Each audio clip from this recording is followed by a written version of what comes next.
Hey guys, welcome to my channel. আমি পড়াশোনা এখন আমরা কথা বলবো হচ্ছে অলরেডি আমাদের এখানে সিনেমা হল নিয়ে। এই যে বলি না যে সিনেমার সাথে পলিটিক্স কতটা ওতপ্রোতভাবে জড়িত, আমাদের এখানে তো কিছু লোকের বক্তব্য যে পলিটিক্স পলিটিক্স ওরম করো না, সিনেমার সাথে পলিটিক্স জড়িও না, সিনেমা আলাদা পলিটিক্স আলাদা, ডেফিনেটলি আলাদা, কিন্তু কিছু কিছু জিনিসে সরকারের ইনভলভমেন্ট থাকলে তবেই সিনেমার উন্নতি হয়। আর সেটার জন্য খুব ইম্পর্ট্যান্ট হচ্ছে সিনেমার সাথে পলিটিক্স। তো আজকে বিজেপির যে সরকার নতুন গঠন হয়েছে এবং নতুন যে সরকার, এই ডাবল ইঞ্জিন সরকার বা এই নতুন সরকার, তারা কিন্তু অনেকগুলো ভালো পদক্ষেপ নিয়েছে। তার কাণ্ডারি বা তার যে মূল বক্তব্য, তার ভিতরে রয়েছে রুদ্রনীল বাবুর বক্তব্য। তো রুদ্রনীল বাবুর যে বক্তব্য সামনে উঠে এসেছে, থ্যাংক ইউ পৃথ্বীশ।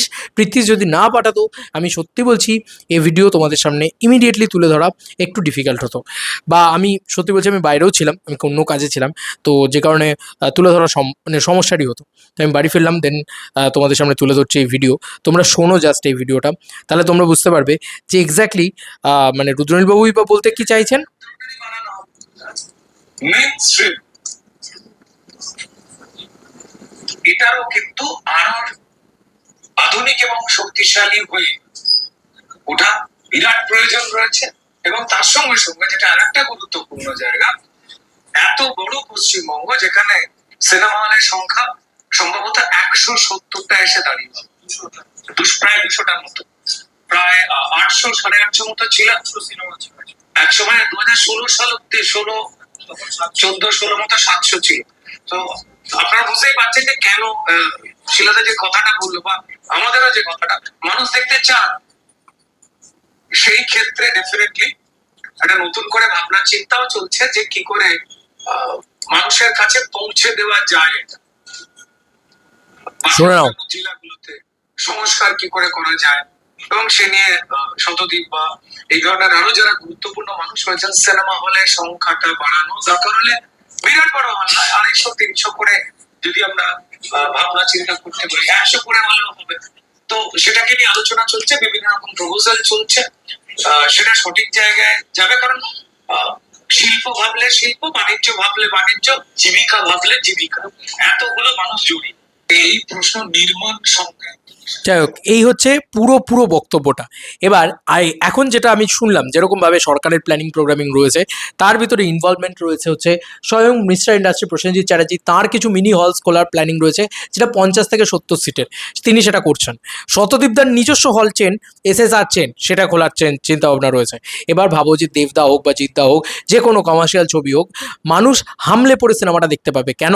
আমি এতদিন ধরে শতদীপদা খুলুক, SVF খুলুক বা বুম্বাদা খুলুক, এদের সকলেরই টিকিট প্রাইস কিন্তু 100+ হবে। এবং সেটা কিন্তু কোনো দিনই শতদীপদা বা SVF বাদ বাকি কেউই কিন্তু 30 টাকা 50 টাকায় সিনেমা দেখাতে পারবে না উইথ AC, কারণ সম্ভব নয়।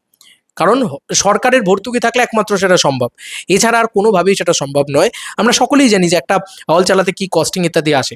তো সেখানে মানে 100 টাকার নিচে সিনেমা দেখানো অসম্ভব ব্যাপার, তো যে কোনো প্রাইভেট সেক্টরে বা প্রাইভেট পার্সনের পক্ষে। তো এরা তো এদের মতন করে হল চেন বাড়াচ্ছেই।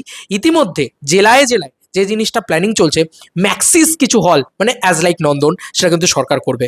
এবং সেটা তোমরা শুনলেই যে স্বয়ং রুদ্রনীল বাবু নিজে বলছেন যে সরকারের পক্ষ থেকে যে জিনিসটা করার, যে তারা কিন্তু হল খুলছে, যেটা আমরা আগের সরকারকে এত দিন ধরে বলে এসেছি, কবে থেকে বলে এসেছি যে ভাই নন্দনের মতন হল সারা বাংলায় প্রতিটা জেলায় যদি একটা করেও খোলে তাহলেও এনাফ। তো বলা হচ্ছে 250 থেকে 300 সিটের যে এরকম ম্যাক্সিস হলগুলো, সেগুলো কিন্তু খোলা হবে। ইয়েস বন্ধুরা, সেগুলো আলাদা করে খোলা হবে। সেগুলো হবে হচ্ছে এই যে সরকারি যে অডিটোরিয়ামগুলো আছে, সেগুলোকেই ওই হলে কনভার্ট করা হবে। নিচটা থাকবে অডিটোরিয়াম, ওপরে হবে অডি, মানে আলাদা করে হলের অডিটোরিয়াম, মানে সিনেমা দেখানোর। এবং সেখানে শুধুমাত্র বাংলা চলচ্চিত্র চলবে, ঠিক যেরকমভাবে নন্দনে চলে। তো শিল্পর যে একটা উন্নতি, সেটা তোমরা পরিষ্কার দেখতে পাচ্ছ এবার, কারণ স্বয়ং রুদ্রনীল বাবু সেরকমই একটা ইঙ্গিত দিচ্ছেন এবং তিনি বলছেন যে সরকারের এরকম উদ্যোগ রয়েছে। এছাড়াও 100 সিটের হল বা যেগুলো মিডিয়াম রেঞ্জে, সেগুলো তো খোলাই হচ্ছে, তার সঙ্গে সঙ্গে সেটাও কিন্তু সরকারের পক্ষ থেকে আসবে। একটা কি দুটো করে কিন্তু সেরকম ধরনের, মানে প্রতিটা জেলাতে তুমি সরকারি হল এবার পেতে চলেছো। মানে তারা এই প্রকল্প যখন এখন মানে ভাবছে, তারা এই ভাবনা স্টেজে রয়েছে।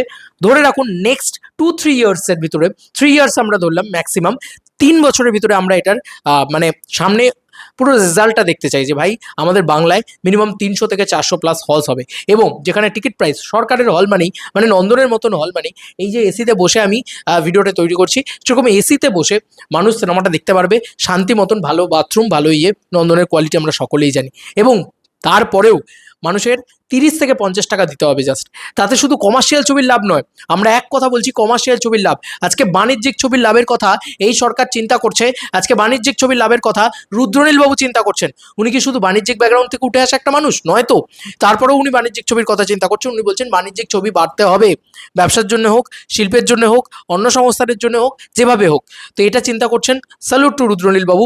এবং সত্যি কথা বলতে আজকে যে জিনিসটা সব থেকে মানে খুব খুব ভালো সিদ্ধান্ত, এটা সরকার যে এটার ভিতরে হস্তক্ষেপ করছে, যে প্রতিটা জেলায় একটি করে অন্তত হল খোলা হবে, বা জেলার ভিতরে তারা হল খোলার চেষ্টা চরিত্র চালাচ্ছেন, হল বাড়ানোর চেষ্টা চালাচ্ছেন। এটা একটা বড় জিনিস, কারণ 30 থেকে 50 টাকার হল হলে এই উত্তপ্ত গরম সিনেমা ভালো হোক বা খারাপ, লোকে দেখতে ঢুকবে যে ভাই আমি একটুখানি আরামসে বসি। এভাবেও মানুষকে সিনেমা দেখতে ঢোকানো যায়। এবং হোক না, এইটুকুই হোক না, প্রথমে শুরুয়াতটা এরকম হোক না, তারপরে আস্তে আস্তে আমরা ভালো কোয়ান্টিটি দিয়ে ভালো কোয়ালিটি দিয়ে কোয়ান্টিটি ওভার কোয়ালিটি করব, এবং কোয়ালিটি দিয়ে আমরা সিনেমা দেখাবো, ভালো সিনেমা দেখাবো, মানুষ আমাদের সিনেমা দেখতে আসবে। আজকের দিনে দাঁড়িয়ে বলার কোনো জায়গা নেই। এখন এখানে চাকরি বাকরি হবে, এখানকার ইউথ এখানে থাকবে, তাই এখানে খাদানের মতন ছবি আরও আরও আরও ব্যবসা হবে। আমাদের এই মার্কেট থেকে আমাদের দেখাতে হবে যে আমরা 100 কোটি টাকার ব্যবসা করতে পারি। সেটা যদি মিনিমাম 20টা নন্দনের মতন হল সারা পশ্চিমবাংলায় 20-21টা জেলায় খুলে যায়, আমি একটু গ্যারেন্টি বলছি, খাদান কিন্তু 100 কোটির মার্ক ছুঁয়ে নেবে। কারণ তুমি ভাবো না, তোমারই পাশে একটা সরকারি হল খুলেছে, সেখানে টিকিট পাচ্ছ না, তার পাশে আর একটা হল রয়েছে যেখানে 80 টাকা করে টিকিট, তো সেখানে তুমি ডেফিনেটলি দৌড়াবে যে ভাই আমি একটা হল হাউসফুল, আমাকে কিছু না কিছু করে সিনেমাটা দেখতে হবে। এটা একটা মানে একটা বাটারফ্লাই এফেক্টের মতন বিষয়। বাদ বাকি তোমাদের আর কি মতামত এই এন্টার ভিডিওটাকে নিয়ে জানিও কমেন্ট সেকশনে। তো দারুণ একটা উদ্যোগ, এবং এতে লাভ শুধু দেবদার একার নয়, এতে লাভ শুধু জিদ্দার একার নয়, আমার মনে হয় এতে লাভ সোনাদারও, এতে লাভ একেনবাবুরও, এতে লাভ তিলোত্তমা, বা যে কোনো একদম বেসিক যে ছবিগুলো বা এই নদরের বেলা বা একদম বেসিক ছবি, এগুলো সবাই দেখতে পারবে, ইচ অ্যান্ড এভরিবডি দেখতে পারবে, এবং দেখবে প্রতিটা ছবির ফুটফলস কি লেভেলে বাড়ছে। কারণ মানুষের হাতে এখন তো যুবশক্তি, অন্নপূর্ণা ভাণ্ডার 3000 করে বাড়িয়ে দিয়েছে, সব জায়গায় কিন্তু সরকার অনেক কাজ করে দিয়েছে অলরেডি এইটুকু টাইমের ভিতরে। এখনও এই সরকার এসছে 15-20 দিন হয়েছে বোধহয়, খুব বেশি হলে, আমি যদি খুব ভুল না করি তো 15 দিনও হয়নি হিসাব মতন। 4 তারিখেই তো রেজাল্ট বেরিয়েছে, আজকে তো 18 তারিখ। তো ইতিমধ্যে এত কিছু করে ফেলেছে, সবার হাতেই এখন একটা বেসিক লেভেলের টাকা থাকবেই, এবং তারা যদি 50 টাকা করে টিকিট হয়, আরামসে তারা প্রচুর বার সিনেমাটা দেখবে। দাও তো 3000 টাকা করে পাচ্ছে, সব কিছু ছেড়ে অন্তত মাসে তো যে ছেলেটা মানে রীতিমতো কোনোদিনই সিনেমা দেখতো না, সেই ছেলেটা মোটামুটি তো, ছেলে বা মেয়ে যেই হোক না কেন, সে মোটামুটি তো অন্তত 10 বার সিনেমা তো দেখবেই দেখবে, 50 টাকা করে হলে 500 টাকা। এবং তাতে কি হচ্ছে, হ্যাবিটসটা বাড়ছে, সিনেমা দেখার হ্যাবিটস। দেবদা একটা কথা বলতো যে সিনেমা দেখার হ্যাবিটস বাড়তে হবে, যদি হ্যাবিটস বেড়ে যায় তাহলে দেখবে গ্যারেন্টি লোকে সিনেমা দেখতে আসছে, কারণ আমার হ্যাবিটস হয়ে গেছে। এবার তুমি 50-এর জায়গায় 70 করো, 70-এর জায়গায় 100 করো, মানুষ দেখতে আসবে, কারণ এখানে নাকি চাকরি, কর্মসংস্থান ইত্যাদি সবই হবে, স্বাভাবিক বিষয়, কারণ আগের সরকার সেগুলো করেনি, এইবারে সরকার সেগুলো করবে। কারণ এই সরকারের সেরকমই একটা জায়গা রয়েছে যে যুবক যুবতীরা যাতে চাকরি সব কিছু পায়।